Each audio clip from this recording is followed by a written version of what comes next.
Voilà, c'est...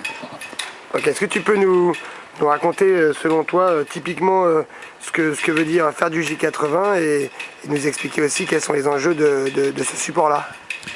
Alors donc le J80, je le disais tout à l'heure, a beaucoup d'intérêt parce que on peut, il a une plage d'utilisation très importante.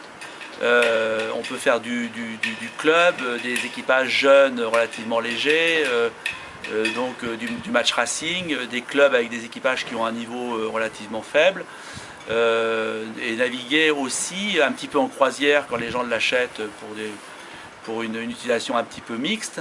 Le bateau peut être convoyé par la mer facilement, ce qui est quand même pas négligeable quand les régates sont à 20, 30, 40 ou 50 000 du lieu où on navigue habituellement, ce qui est quand même pas le cas de beaucoup de monotypes. On peut naviguer quand on est un peu vieux, comme nous, donc ça c'est quand même sympa. Le bateau n'est pas trop compliqué à faire marcher. Et donc ça permet à des gens qui ne veulent pas naviguer tous les week-ends ou tous les 15 jours de façon assidue pour vraiment connaître les réglages du bateau. Des gens qui ont un niveau correct en voile, qui viennent d'autres séries, peuvent très rapidement s'adapter au bateau et donc être dans le coup s'ils ont le niveau nécessaire. Donc ça c'est quand même... alors que des bateaux comme le Melge ou le Mou, mais le Melge en particulier, qui est un peu assez proche au niveau de la taille, c'est des bateaux qui demandaient beaucoup d'entraînement. Il y avait des réglages très particuliers, il fallait changer de réglage dès que le vent montait, descendait, et donc ça obligeait à avoir